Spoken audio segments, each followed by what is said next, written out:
Hi guys, welcome back to my channel, The Inked Reader. My name is Eva and this is my channel. Fair enough. Welcome back if you are coming back, or welcome if you are new. I am filming these back to back after filming my worst reads of the year, and just wanted to mention some disappointment, some books that I expected to love and I didn't. And I want to make these very clear. I think the books I made into this list are not worst books of the year. A lot of those books I gave 4 stars, so they were very solid books, reads, but they didn't meet expectation. They fell flat. Maybe the hype got to me, whether it was the case. So there are a lot on this list because I did read a lot of books last year. I'm gonna probably do like a bit of like a recap of the year at one point. And so there are a lot, unfortunately, but just bear in mind, these are not my worst reads. That's in the other video. And I think a lot of these books you will probably love, probably more than I do. I'm gonna probably continue on with all of the series or majority of the series on this list, but they didn't meet expectation. The Madman's Daughter, these almost made it into my worst, be really honest. I kind of dislike this one. This is a YA loose retelling of Frankenstein, and I found this plot and the way it was written particularly odd and not interesting. There were a couple of moments, especially at the beginning, where I was invested, but ultimately the island part, the creature part, it was just not appealing to me. And this is a book that I owned and wanted to read for such a long time. I heard praises about it. I love Frankenstein, so I was like super hyped for this, and then I found myself weirded out by this plot. It just didn't work for me, basically. Not continue on. In this case, I'm not continue on. The next one I own because I need to keep, because it's a Fairy Loot special edition, and look at these pages, so I'm keeping it. But this is The Last Tale of a Flower Bride. This is the author attempt at Rebecca, in my opinion. I'm sorry, I just said it. I love Rebecca. Rebecca is one of my favorite books ever. It's definitely my favorite gothic novel. And so when I see something similar where you've got this man marrying this woman who's never named, and looking at why she's so reticent of him meeting her family, what has led her to be so wary of him meeting relatives and so on, and everything that happened before, I call the twist. The writing is beautiful, but the plot, the content, I didn't find particularly intriguing. And one of the things that they got very wrong is the title of the chapters, because it gives away everything. And so when I looked back at this novel, I was just like, why? Like, why would you do that? And the synopsis sounded intriguing. I was happy to have something similar to Rebecca.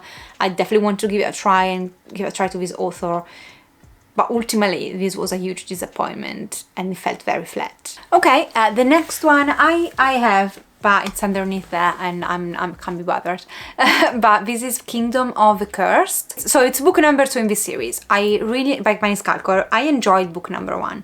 I thought her prose, the main protagonist that was very sassy, the love interest, which is barely hinted at in the first book, loved it. In the second book, I got a lot of juicy parts between, you know, the two characters. So on the love interest side, very happy with this book. Plot-wise, it was lacking. It was a lot of the time building up this plot. You know, we knew that this ball was coming, for example, or this would happen, it would be such a big deal, and then it happens and it's very lackluster. So a lot of the times I was like, well, that's it, that's all it was promised. So fantasy-wise, on the fantasy plots-wise only, quite disappointing. Another one that I love the writing, I will continue on with the series. I am aware that the first trilogy is the weakest, but I loved the first book so much that I was quite disappointed about the second one. Is Royal Assassin. So this is book number 2 in the first series trilogy. I'm just starting with Robin Hobb. I just read a couple of books by her. The first one worked perfectly for me.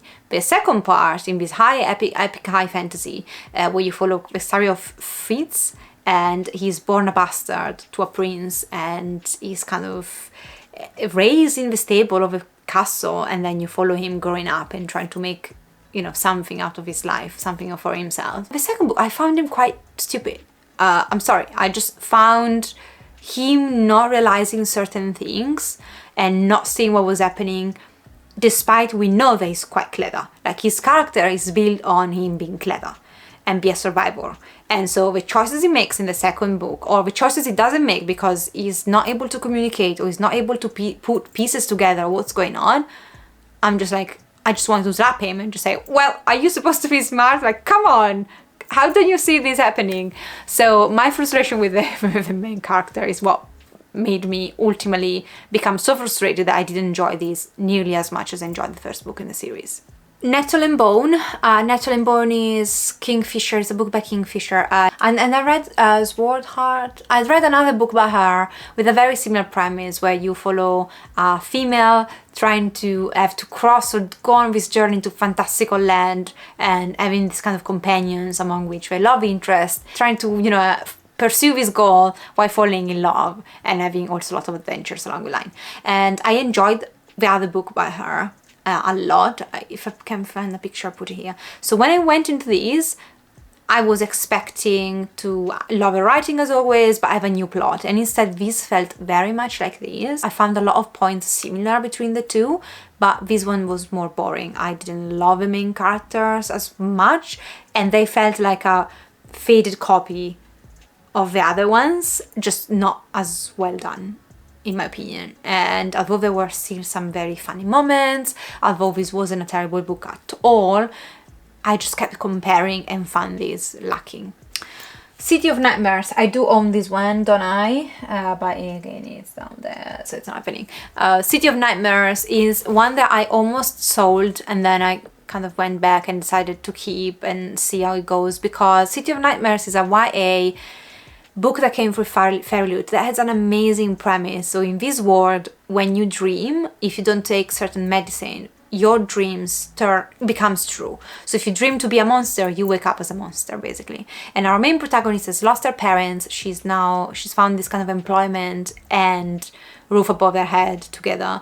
And she has massive anxiety though, because of what happens to her parents, and she's witnessed the accident. And she's very adamant that she doesn't want to sleep, she doesn't want to dream, she doesn't want to turn up in a monster or having her nightmares become true. And the representation of anxiety at the beginning of the book I loved, because I work with adolescents, that experience anxiety, and I found that quite realistic. And the premise was so intriguing. Something of the plot though, in the latter half, didn't click with me. I found these with such a nice premise turning out to be quite boring by the end. And also, again, what happens in the plot in the latter half, without spoiling, I found it dumb, and I was just, this doesn't make sense. Like, I sometimes imagine myself putting like a mind map, like, you know, when they're doing detective stories where, you know, you've got the detectives that have a whiteboard with the suspects or, you know, the clues, and then they just make a sort of map of things. And I find myself a lot of the times looking back at these books, or when I read certain books, imagining myself in this kind of detective, in this kind of police precinct, looking at the whiteboard with the plot in it and connecting dots, and then just say, this plot is shit. Like, it doesn't make sense. Like, it doesn't make sense what the characters do. It doesn't make sense the choice they make. And yes, humans don't always make sense. We make weird choices of days, but in a book, or to extend that then the plot moves forward to such degrees because of these dumb choices, I struggle a bit more. I'm a bit harsh when it comes down to YA because I'm struggling with it more, so I will break them down a bit more, but well, that is the case. Anyway, I am gonna probably give a try to the audiobook of the second book and then decide what I want to do with this, because it had potential. The Last House on Needle Street. I was sold this as the best thriller ever. I was sold this with, you know, one of the best, you know, one of the thrillers of the recent years with the best twist. I call the twist at page 18. I literally marked the page and just said, you want to see that? I've got this right. And I had. And so I had to read another 400 pages knowing that what was going on. And I do not think that the way the author did this couldn't have made it more clear what was going on. Like, I don't get it. I'm sorry, I don't want to sound... I felt guilty reviewing this book because I felt arrogant in thinking, oh, how can you have not seen this coming so clear? I called it page 18. So I don't want to come out as arrogant, but that is the thought I had in my head a bit. And this is, you follow this girl whose sister has disappeared when they were children, and the suspect was never caught, so she does not know what happened to a sister, so she wants to investigate. So now that she's older, she goes back to the place where the sister disappeared, and she notices that there is this guy who lives in the neighborhood. That's quite weird. And that's all I'm gonna say about this. I think this is sold to you as this guy living with his kid and his cat, and is trying to, to kind of live everyday life, and then someone comes in and disrupts the thing. But I think the other synopsis is more correct. This girl moving in and trying to put together the pieces of what happened to her sister, and you follow a lot him, so you got a lot of perspective on him and from this girl. So when you read a thriller and you call in the twist at the beginning, and then you have to try, to have the protagonist try to catch up, that it was a bit boring at one point. I do like, though, the explanation the author puts at the end on why she chose to portray things this way, like what was the inspiration. And I did not see another twist that was smaller in a sense, so I didn't see exactly everything. So that is a saving grace. That's not the worst book I've ever read. Like, this is not in the worst books. It was still okay-ish, but because I called the twist immediately the big twist, I was just like dragging my feet through it a bit. The Yellow Wallpaper short story about this woman who's trapped by the husband in this room because of her mental health. I was expecting way more from these, and I understand the historical context of this. So if I look at these in its historical context, I will praise this too. But if I look at these, reading it nowadays, setting aside the historical context, which you shouldn't do, but for the sake of this video, allow me. I didn't find this particularly interesting. It's a very short story to convey the repercussion or the internal world of someone living through that. And that's just a preference, though, to be fair. I prefer, I don't like short novels, and therefore I was kind of bound to find this a bit lacking overall. Spiral, the second book in the quartet. Is it quartet for now? So the first book is Ring. This is a horror series. It's, Ring, the movie, is very popular, so I read Ring and really enjoyed it, and I want to continue on. And in the first book, the premise of Ring is you got this bunch of kids that, after going on a cabin retreat, kind of a hotel retreat, when they come back a week after, they all die in different places, of natural causes if you want, but all at the same time, and it doesn't make sense. So the journalist, who is the uncle of one of them, tries to put the pieces together what happened in that cabin retreat. And this sequel is a sort of a companion, but you have to read Ring to understand Spiral 100%, and I would read them back to back if possible, because there is a lot of Ring in these. I found, though, this another occasion where the protagonist is sold to you as such a clever man, and for 3/4 of these books he is such a clever man, and then he falls for the most dumb thing ever, and I just couldn't justify him. I just couldn't put aside the thing that you're supposed to be clever, and just because you see something I can't spoil it, then everything goes out of the window. It doesn't make sense. Not in this way, not so quick and irrationally, in a sense. And also the scientific part of this, it was too scientific to a point that I was losing interest at times, because I believe for the man made sense, but it didn't make sense for me. It wasn't explaining, in simple terms enough, in my opinion, for me to then become interested. Because if there is a scientific thriller, I need to understand the science a bit to buy into the thriller element of it, if it makes sense. A couple of sequels. Now I Rise.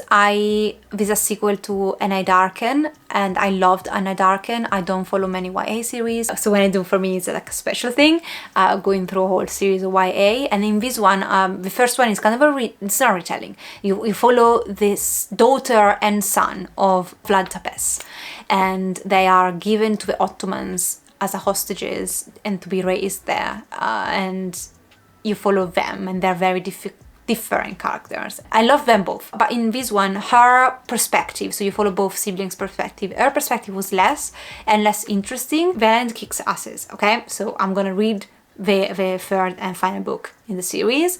really enjoyed the prose as always. The writing was not an issue, but something of the action of her throughout this book made me not love this as much as I loved the first book, but the end was still very cool. Another sequel, this actually is a series I'm not going to continue on, Force of Nature, and this is a thriller, it's kind of like a detective series where you follow, you know, the same detective solving crimes. I really enjoyed The Dry. I found it was okay, to be fair, like I enjoyed it. But Force of Nature, you follow this retreat of women that work together. One of them goes missing, so our detective then comes in and needs to go and find her and find what happened to her during this trip that made her go missing. And it's not a premise I love, or at least I've never read a premise like this, such a similar thing, where you also follow the perspective of a person who's gone missing, and so you kind of go back and forth in time. And I just found it not interesting. I was the thriller aspect of it and how things turn out to be, I was a bit disappointed overall, and I don't think I'm gonna try again, because The Dry was okay, I enjoyed it, but I didn't love it. So the second book had to either, you know, make it or break it for the whole series, and I think it broke it. So Exile, second book in a series by R.A. Salvatore. This is a high fantasy series where you follow dark elves that live in this matriarchal society that's very cutthroat. So men are basically elves, not men, elves, the elves, male elves are used for reproduction and for, you know, kind of manual labor, but they're, you know, the women are at the top, and they're very like savage, they're very cutthroat, and there are different like families that they need to survive in this very harsh world. Now, this is a premise that can be tricky for people, so definitely not, it's not for everyone. But the first book I found it quite entertaining, learning about this world, and we got a lot of adventures with the main protagonist. The adventures we go in the second book were just not interesting, basically, in a nutshell, and I just found myself quite bored, and it's not a long book. So will I continue on? I don't know, because I've read another series in these bigger, you know, it's a series made of smaller series, so I've gone back and started more chronologically.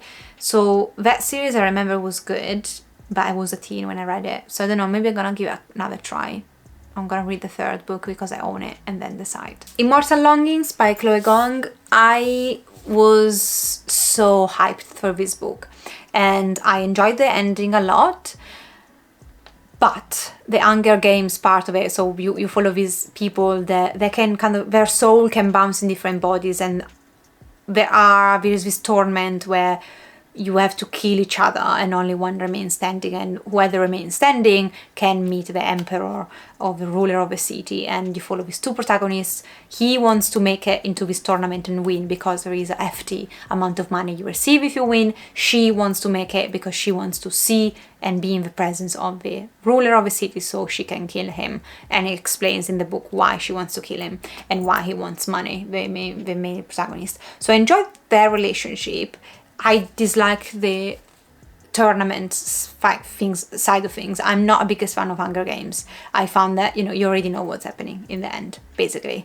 And I just like Battle Royale. I've read Battle Royale. It was entertaining, but I don't love these kind of books because they don't come with many surprises. This one in the end did come up with a couple, so I still appreciated it.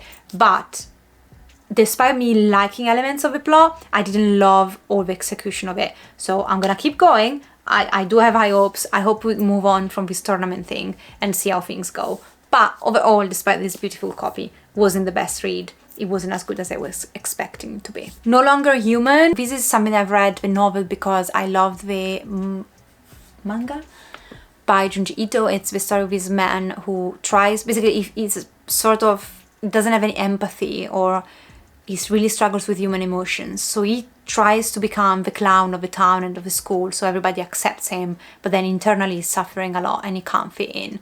And I loved the manga adaptation. The book, I didn't love the translation. I found it was just the sentence, some of the sentence in it, the way it was written, it was very dull. It does come on as, you know, human suffering that came through, but it was mostly the writing where somehow I just couldn't empathize, and I'm someone who's full of empathy, and I couldn't empathize with this men, and I do think that it's mostly because of the way this was written. So I decided that I'm gonna stick with the manga, which I really loved, and I got rid of the book.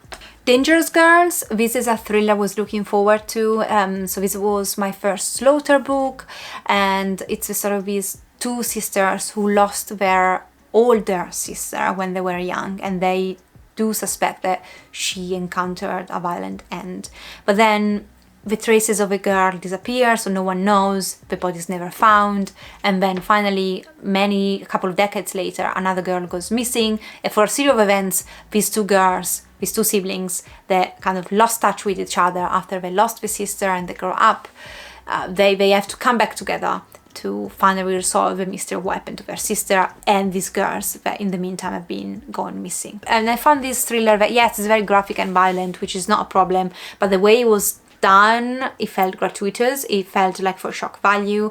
I didn't love the fact that we know it's a thriller, it's not a crime novel. You know who the bad guy is from the beginning, so all the twists you could call quite quickly, and so you have to go on this thriller journey, which is absolutely absurd. Like, this is not real life at all. Like, I found absurd what happens in these, and I've always didn't mind the writing. I might even give it another try. The plot in itself, it was just not so, it didn't stick with me. I found quite far-fetched with some sentences for shock value that were not necessarily needed to attempt to make this more interesting than it actually was. In the Lives of Puppets, I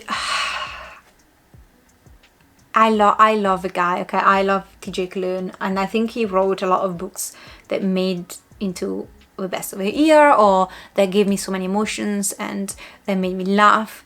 This one, it's a retelling of Pinocchio, which I dislike. I don't like Pinocchio as a story. I just don't. Since I was a child. So this is a sci-fi retelling of Pinocchio. Not the biggest fan of sci-fi. Definitely not a fan of Pinocchio. Combine the two, it was manageable because I like his prose, I like his writing. There is a robot character in this that's absolutely hilarious, and so that made me laugh. But the plot in itself, cliche, I didn't love it, and I made it through just because of his writing.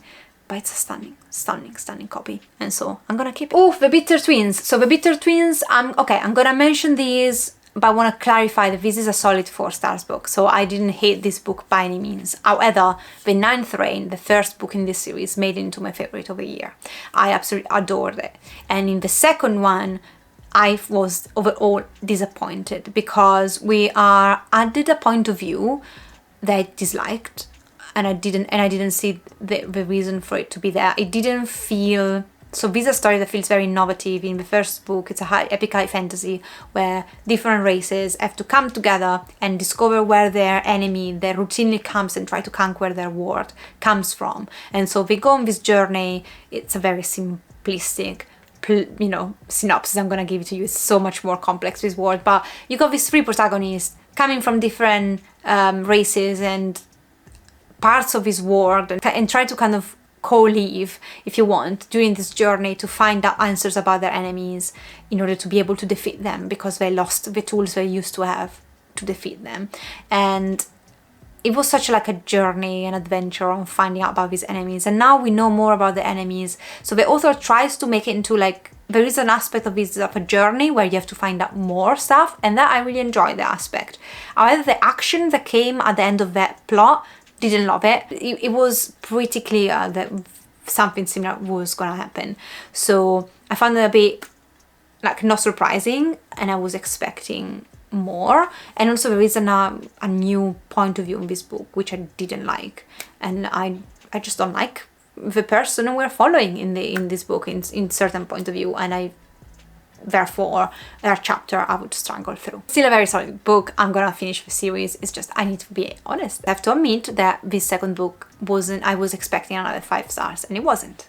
Now the next one I'm gonna mention very briefly, Unbroken Bonds. This is the last book in the Bonds That Tie series. It's a reversed harem fantasy, erotica fantasy. The first book is basically this girl who's destined to be with these guys, and she doesn't want to be with these guys, and she's got very good reasons for not wanting to be with them, but she's forced to attend this academy with them, and so they're forced again to kind of co-live, and she's got mouth on herself. She just doesn't want to have anything to do with them, so it's a very hate-to-hate relationship, which I loved. And then things mature from them. In the sixth book was not needed. I've done a whole spoiler review for this, so I'm not going to spend any more time than to say the sixth book wasn't needed. It felt very rushed, even the way it was structured physically. The other books used to have pictures throughout the chapters at the beginning of the chapter, and this didn't. So you can feel that the author felt rushed, probably to put this out.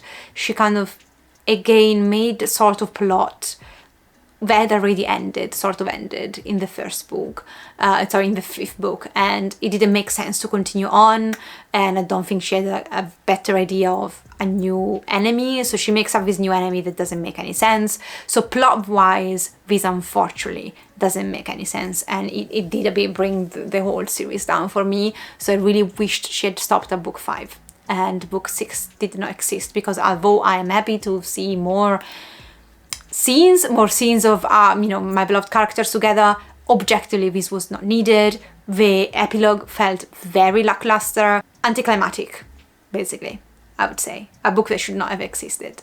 Guys, I got 3 more to go, and they're the most controversial one, probably, you're gonna hear in this video, but I need to go and come back later to film the rest, so the light is not gonna be that great because the sun is gonna go down by then and we'll have to use a room light, but we're gonna do what we're gonna do. So I'll see you in a sec. Okay. It is now 3 hours later. Next ones are the ones that are the most controversial ones, but however, I would want to premise that a couple of those that were still like between 3.5 and 4 stars, I think, yeah, 3.5 stars. And so although these are the ones that they will ruffle some feathers, bear in mind that these are not my worst reads. Are just not as good as I thought. The first one I'm gonna mention is The Shadow of the Gods, and this is a start of a new epic high fantasy series by John Gwain, I don't know how to pronounce it, and it's Nordic inspired, although the gods are not the Nordic gods we know of. He made up new ones, and it was my first Gwain book, and I am not gonna continue on, and this really didn't work out for me. So if this is, to this day, that I know of, one of his most praised books, and it felt so flat for me, it means that the author is not my cup of tea. And I think one issue I had was I particularly didn't click with the writing. I didn't find anything remarkable personally, and I also didn't love the plot. I honestly generally went through this book waiting for it to hit me, because it couldn't be that this book was on so many people favorite books of the year, so many people, that was just, for me, was just okay-ish to stretch it. Of the 3 that I'm gonna mention, the most popular ones, this is the only series I'm not gonna continue on. Of the 3, well, one is not a series, but it's the only one I'm not continuing on the parts of a series, and it's the one that I'm the most disappointed in, because I generally didn't like this book, not much at all. Now, it's not the worst, it doesn't belong in the worst books of the year at all, absolutely, but I generally don't see what other people see, to the point that I generally don't understand how come it's on so many people's favorite books. While again, the other 2 I would understand more, but this one I'm just like, why?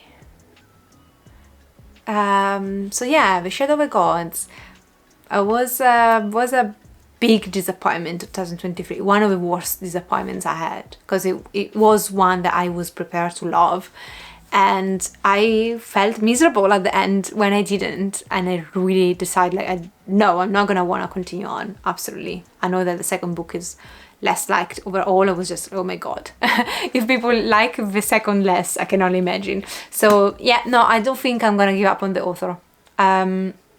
So yeah, then we got Standalone, with another very beloved book, and it has a beautiful writing, and I do recognize that it is whimsical, and it's done in a way that can be very much well loved by many people.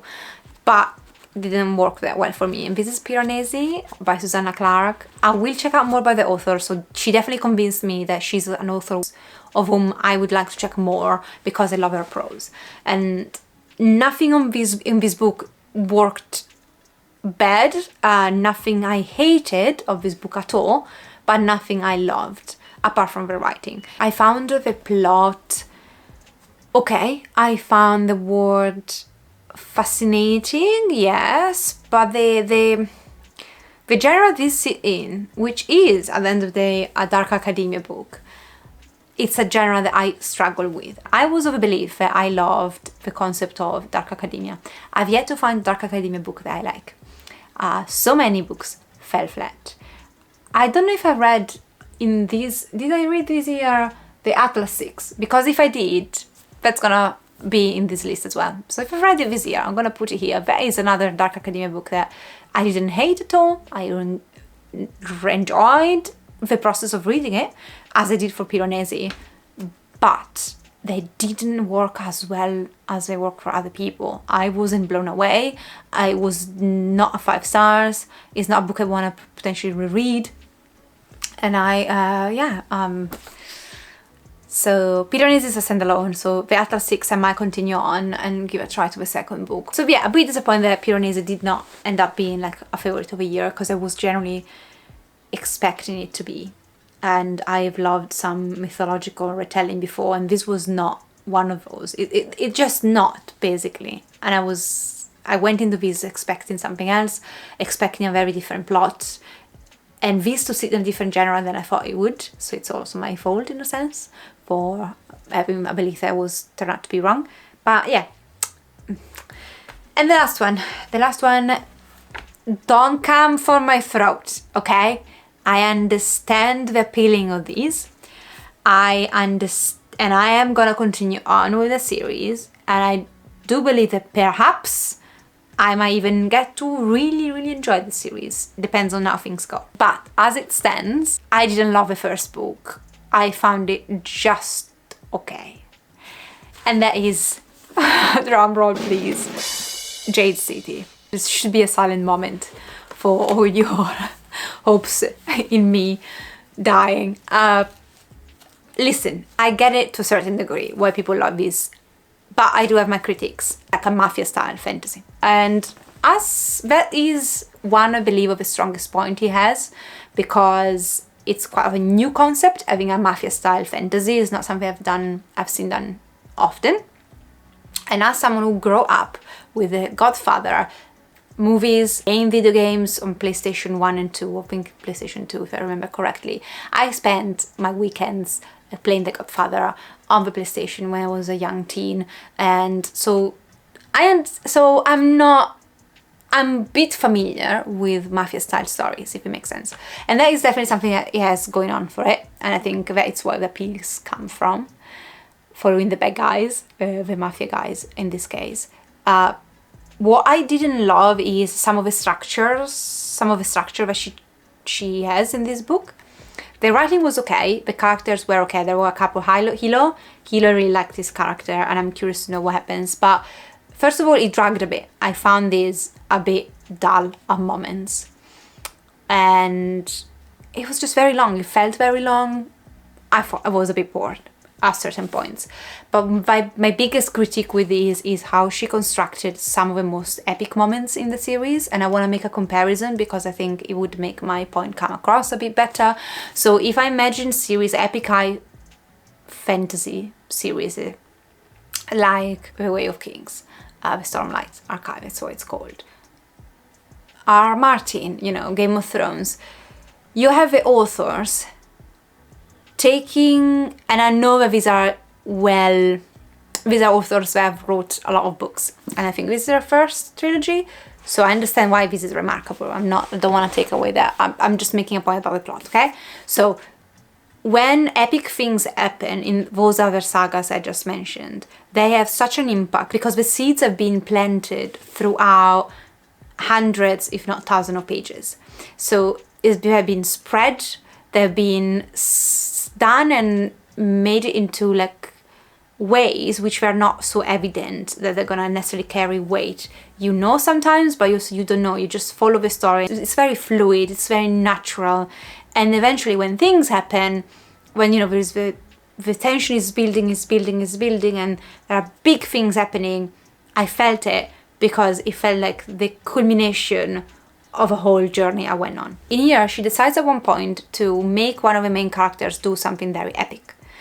But the way she tells us that that thing is epic is by telling us a legend of someone who's done something very similar and has become a legend for how epic their actions were, just a couple of chapters before she makes that main character, our main character in present day, do the same epic thing, or something, of something very reminiscent of that. Therefore, it was a bit lackluster because I read the legend and I was like, oh, let me guess. Now, this guy, the next chapter is gonna do exactly the same thing. Am I supposed to be in awe of that? And apparently I was. Apparently that was it. She, halfway through the book, no, maybe 3/4 in the book, she tells you, there is this legend of this character who did this to defeat this enemy. And in a couple of chapters, maybe a couple, if not the chapter after, our main guy does exactly the same. I saw that coming. It wasn't well built. And that is the biggest critique I have with the Jade City. I've read this months and months ago, but it's pretty fresh in my mind, the critique I had of this. It is what it is. I didn't like that. I like plots to be developed more, things to be interwoven in the plot, and the crescendo and the build-up of the story to be done in a more fluid way, less abrupt and in your face, because I don't feel it when it happens. I said that I did enjoy a couple of characters. I'm gonna continue on with the series, but here's my biggest critique, and I hope I made my point across clearly enough. If not, happy to chat with you in the comments down below about this. I'm gonna go because I hate filming with this light, it's horrible. But yeah, those are my most disappointing books. Again, these are books that are not the worst. I've done the worst, so I'm gonna post these for last. So first you've seen probably the worst books, hated those books, and then you're gonna see these books which were disappointing, some more than others. Some I continue on, some I gave up on, but I wouldn't want to categorize them as worst of the year. But let me know if you had any disappointment, any, the hype got to you and then it fell flat. But yeah, thank you guys for watching. If you're new, I would love for you to subscribe. If you love some of these books or have different opinions, we can always chat politely in the comments down below if you want. And I would love for you to subscribe if you're new. I'll see you next time. Take care of yourself. Ciao!